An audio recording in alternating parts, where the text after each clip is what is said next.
Hi there and welcome to In Real Time. I'm Costa Maragos. So good to have you with us once again. We are on Facebook every Thursday at 7 Saskatchewan time and on Access TV stations across Saskatchewan every Friday at noon. Well, today on the program, you've probably heard of strong demands for the Vatican, the Pope, to apologize for the Catholic Church's conduct during the residential school days. Even the Prime Minister has demanded an apology from the Pope. Well, there was one meeting back in 2009 when the then Pope Benedict actually did apologize. It wasn't an official apology, but it was an extraordinary meeting, an extraordinary event. It was a lawyer from Calgary who was part of a very small group in that private meeting with the Pope. We're going to talk to her about that, and if that apology back then will lay the groundwork for an official apology this year from the Pope. But coming up next, do you read your local newspaper? There's a new person in charge of the newsrooms at the Saskatoon StarPhoenix and the Regina Leader-Post. The job of editor-in-chief now belongs to Russell Wangersky. He comes to us from Newfoundland, where Russell was working at the Telegram in St. John's. He's been a columnist, a magazine writer, a reporter. He is an accomplished writer, by the way. But, you know, when you talk about newspapers, these seem to be challenging times for not just papers, but other mainstream media outlets. Russell Wangersky joins us from Saskatoon. Hi, Russell. How are you?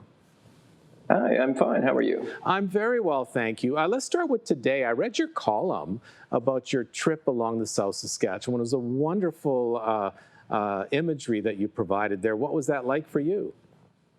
Well, I was just blown away by it. It's a very different river than anything I've ever canoed on before. I'm used to, fast, rocky rivers where you're watching out to see that you're going to strike something. And this was just a beautiful, wide, open, long canoe.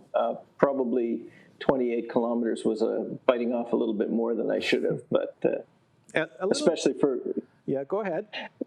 Sorry, especially for the first time back in the boat for a while. Yeah, a little different than the Bay of Fundy, I would think, for sure. But good on you for doing that. Before we talk about where we're at with these iconic newspapers in Saskatchewan, I want people to get a sense of some of your accomplishments without trying to embarrass you in any way. But you've been nominated 7 times for a National Newspaper Award. You've won twice.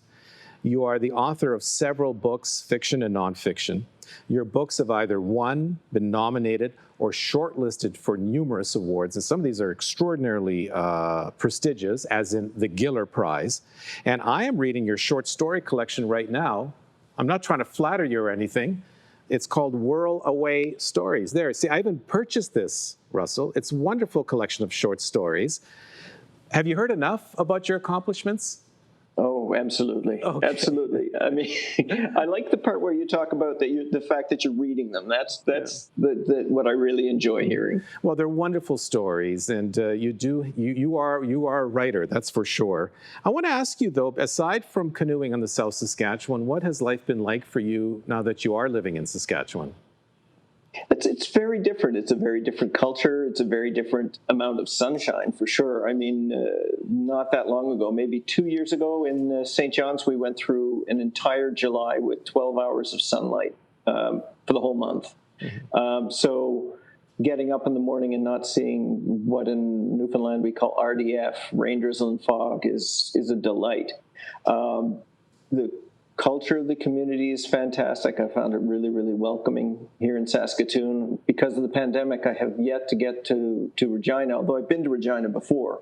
And, I'm looking forward to seeing the Queen City as well. As the editor-in-chief, if you want to give people a sense of what's involved with that job, if you can give us the short definition of it. Well, it's sort of where the buck stops when it comes to setting editorial policy, when it comes to dealing with the public, when it comes to addressing concerns about the paper, and setting an overall direction. I wouldn't want to take away from anything that the managing editors do. There are 2 managing editors, one at each paper. They're incredibly, incredibly talented editors who run their papers fantastically. I'm just sort of the next level above that handles policy on a bigger picture level. What are the biggest challenges you feel are facing both the StarPhoenix and the Regina Leader Post? I think it's the same thing that's affecting most of the North American major media scene, which is where is your audience? How do you keep your audience? How the demographics of news coverage are changing from week to week. How do you switch over to digital and maintain enough revenue to function as a going concern, all of those things. And I mean, there's a huge divide. There's the same divide that exists, for example, in the telecommunications industry. People aren't getting telephones wired into their house. House phones don't exist anymore. So telephone companies have pivoted to being cellular and digital giants of their own. And the same sort of thing has to happen in news business. We're on the cusp of a changeover to an entirely different world. And what we have to do is we have to maintain our credibility and our value to readers, and readers have to learn that there are sources on the internet that are valuable and thorough and worth their time and their eyes and essentially their investment. Mm-hmm. Well, what would make people think that, say, your source, the Phoenix or the StarPhoenix Leader Post, are credible? Well, I think all they have to do is have a look at the material, look at the sources, look at how we go and actually do interviews. We're not actually strictly commenting on work that other people are doing. If there is a minister of the government to be asked questions, we will be there asking questions if they're willing to answer them. It's pretty straightforward. We're grassroots and on the ground at the first level of journalism. How do we explain, Russell? I mean, you can cherry pick polls out there on how people feel about the credibility of mainstream media, but you look at one here, it seems like the Reuters Institute for the Study of Journalism is one example of a poll about trust in the media in Canada, and there's about 52% of the people have a trust in the media. So what do you think accounts for what might be a growing mistrust of mainstream media? I think mainstream media has been the subject of deliberate belittlement. I think it's been deliberately badmouthed to suit political ends. I mean, look, you can look at the absolutely staggering poll out of the United States this past week that said that 20% of the U.S. population believes that a vaccine is a ticket to putting a tracking mechanism into your body.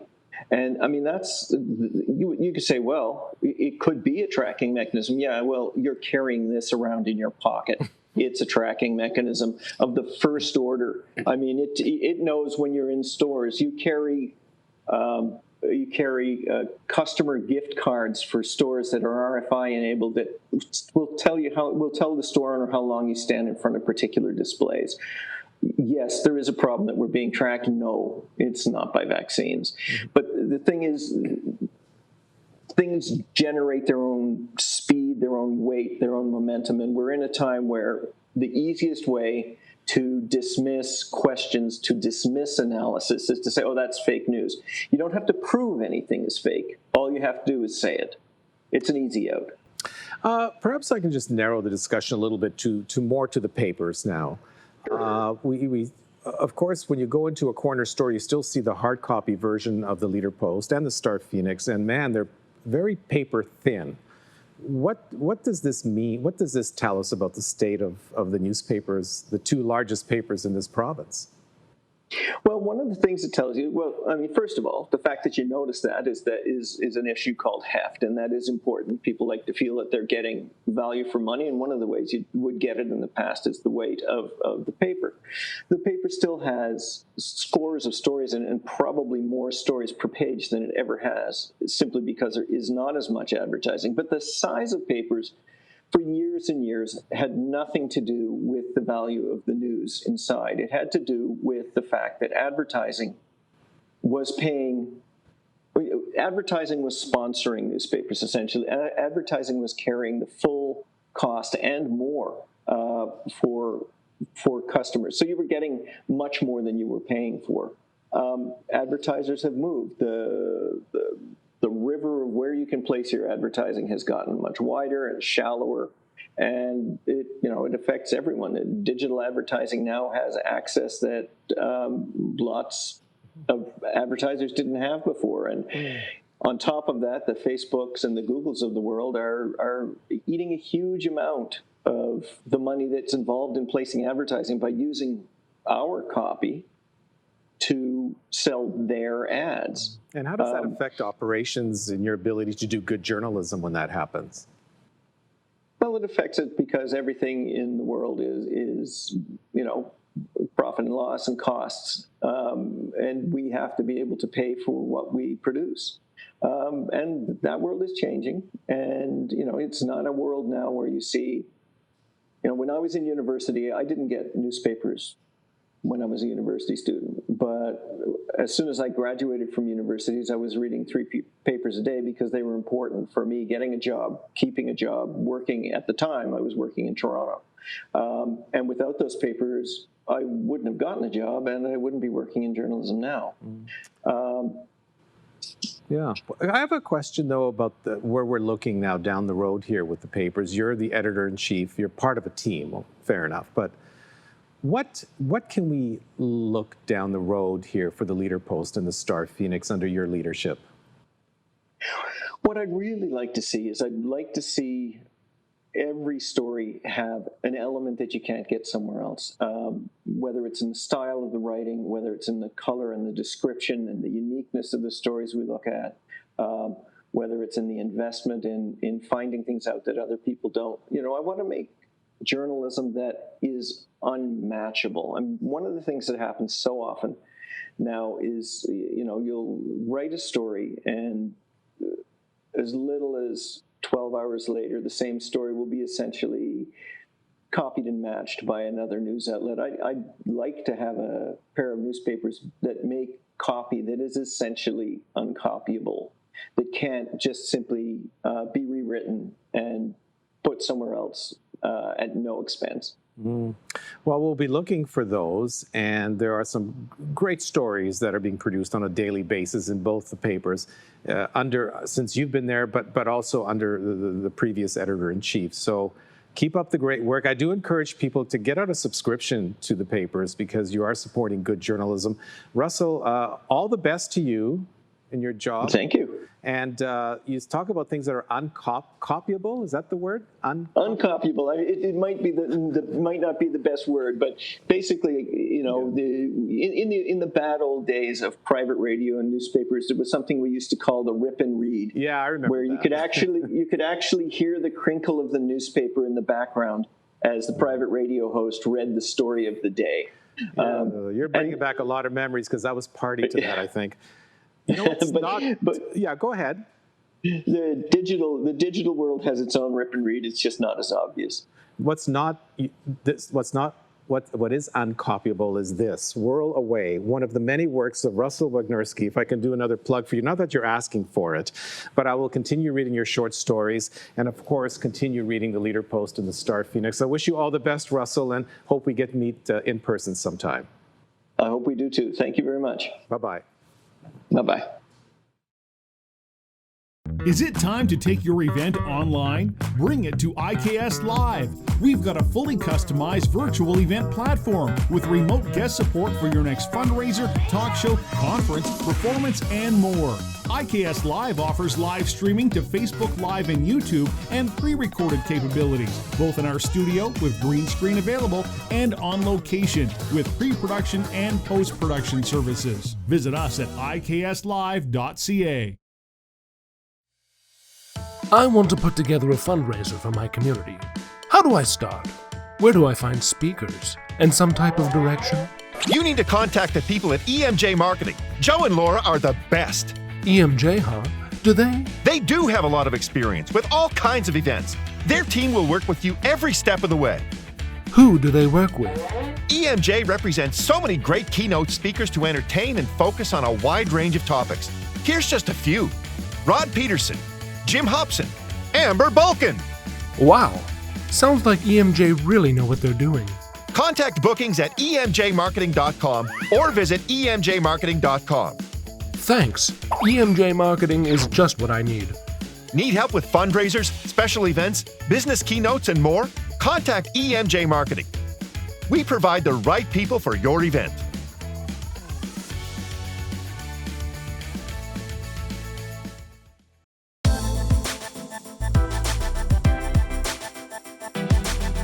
You're watching In Real Time. I'm Costa Maragos. Is it time for the Pope to apologize for the wrongs committed by the Church at Canada's residential schools? The Prime Minister has demanded it, and so have many others. Well, Pope Benedict came as close as ever by a pope to offer an apology. It happened at a meeting in 2009, attended then by the leader of the Assembly of First Nations, Phil Fontaine. There were a handful of others, including elders and residential school survivors, and also included in that meeting a lawyer from Calgary. She's Kathleen Mahoney, who was the chief negotiator for the AFN and primary architect of the Truth and Reconciliation Commission. She's a law professor at the University of Calgary and joins me from Calgary. Hello again, Kathleen. How are you? Fine, thank you. How are you, Costa? I'm very well. And, we promised we'd follow up with you on this extraordinary meeting that you happened to witness. It's really a witness to history in many respects. But tell me, what was it that led up to this meeting with the Pope to talk about residential schools? Well, it was part and parcel of the negotiations that led up to and included the apology of the Prime Minister and the Indian Residential School Settlement Agreement. The apology from the Vatican was considered to be an integral, essential part of that package. And so the negotiations went on with the lawyers representing the Catholic Church throughout that period. For a number of things, but one of them was the visit to the Vatican to hear the Pope express his sorrow with respect to the residential schools. So you arrived with the delegation in Rome. You go to the Vatican. What happened? Well, the way it works is that once a week, the Pope has a big public appearance from the St. Peter's Square. He comes out in his Pope-mobile with his security and so on, and then he sits in his chair in front of the masses of people, and various people come that have been designated as special guests that sit right in front of the Pope. And our delegation, which was comprised, I think, of about 25 at least people, they had that place of honor. And then immediately after the public audience, there was a private audience, and that was with a smaller group consisting of Indigenous leaders, the national chief, members of the church who had negotiated the visit, as well as their lawyer, and myself as the lawyer representing the AFN. So what was it like when you walked? Now, if I read correctly, there's a so-called reconciliation room where the Pope meets people at times. So that's where you walked into. What was that like when you walked into that room? Well, it was a fairly ordinary looking room, except for this gigantic tapestry at the back of the room, with two people embracing. And that's the reason why they call it the reconciliation room. And it was in the European style, a large room, fairly large, but not ornate like a lot of the other Vatican rooms are. So we waited there. The delegation had brought gifts for the Pope. They were laid out on tables, beautiful gifts, including handmade moccasins, a Bible written in syllabics, I believe, a beautiful cross for around his neck that was carved from silver, and some other gifts. And there was also what was really important, some of the gifts presented by elders that were used in Indigenous religious ceremonies that mean things like whistles and other implements. They were laid out, and those were the kind of implements that were forbidden by the Catholic Church as being savage and so on and so forth, those highly discriminatory treatment that the Indigenous spiritual activities required. So they were laid out along with an eagle feather. And then and the religious people were there, the Bishop Weisgerber from Canada, Bishop Petitpas from Canada, Pierre Barabeau, the lawyer for the Catholic Church, and others, and then some Vatican representatives, and then our group.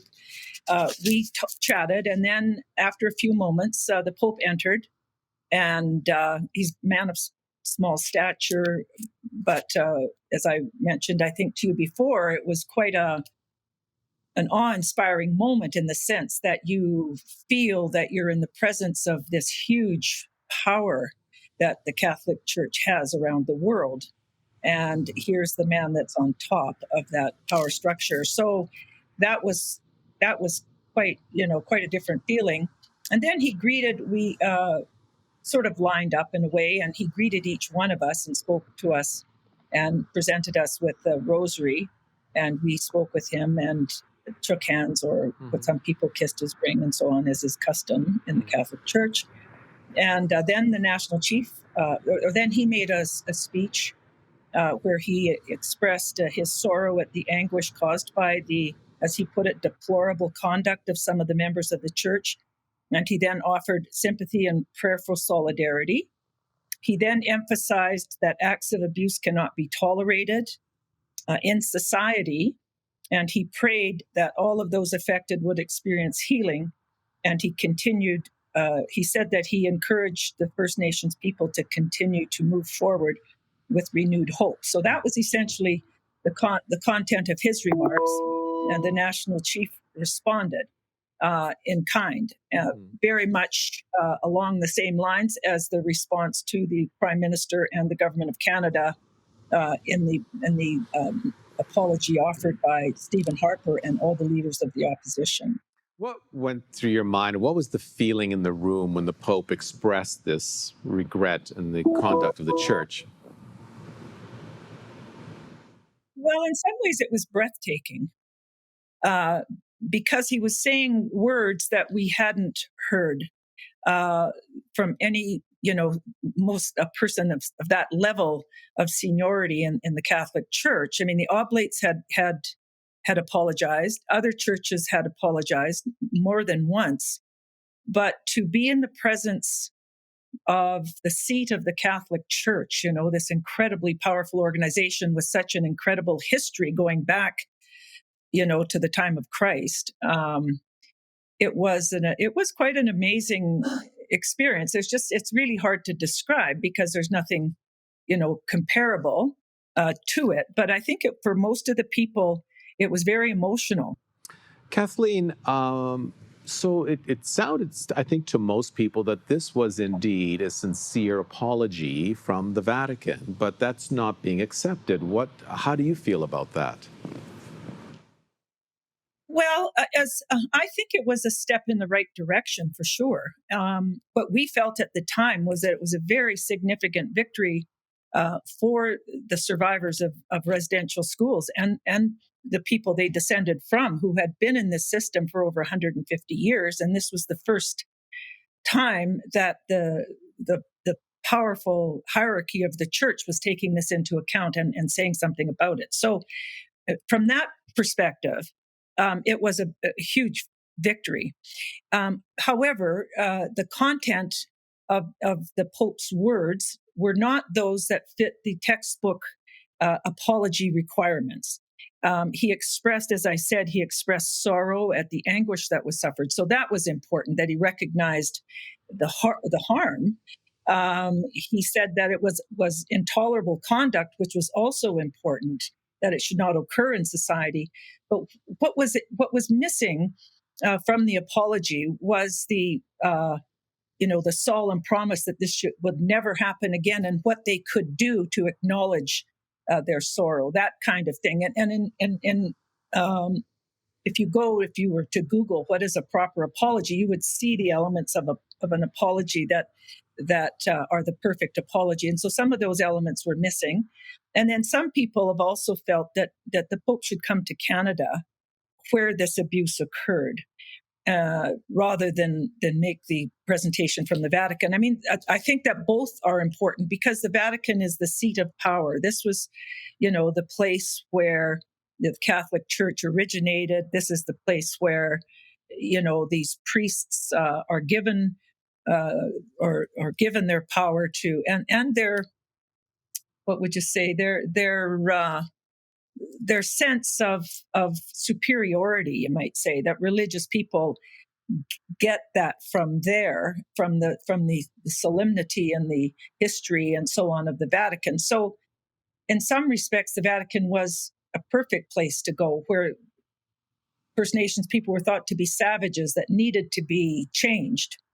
But there we have the Pope. I left out something important. When he came in the room, he blessed those objects I was talking about, the whistles, the other ceremonial objects that elders use in spiritual practices and ceremonies. He came and blessed those, and he blessed the eagle feather, and he held it. So, these actions in some ways were more profound than the words that he spoke, because by doing that, he was indicating that the church was wrong in more respects than obviously abusing children, but that the church was fundamentally and profoundly wrong in disregarding the spirituality of Indigenous people. So that affected me more, I would say, than the words that he spoke. These gestures that he made were very, very significant. And there's quite an interesting photograph that was taken. I don't know if you've had access to it, but it's the Pope shaking hands with Tabasenaquit Canoe, who was the elder that was with us. The Pope is holding the eagle feather, and the national chief is standing in the background in his full ceremonial dress. And to me, that photograph is more about reconciliation than the words that were spoken in the statement of regret and sorrow. So given what you had witnessed in this extraordinary experience at the Vatican, still those were, what was said still resonates today. How far will that go to leading to an official apology from the Pope, do you think? I'm not sure. I would hope, my hope would be that if the First Nations and other Indigenous people are successful in getting a visit by the Pope where he will make an apology in Canada, I would hope that he would build on Pope Benedict's words. There's nothing wrong with what Pope Benedict said. It didn't have other elements in it. There was nothing offensive with what he said. So if the Pope Francis was to build on that apology and talk about the relationship going forward and what the church can do to acknowledge the past harms, I think that would be, that would complete the elements that people are looking for. Well, you saw one big part of that. You saw it with your own eyes, and you shared the story with us, which I really appreciate. Kathleen, thank you so much, and all the best. You're very welcome. Thank you, Costa. It's been a pleasure. And that's our program for today. I'd like to thank you so much for spending some of your time with us. We'll see you next time on In Real Time.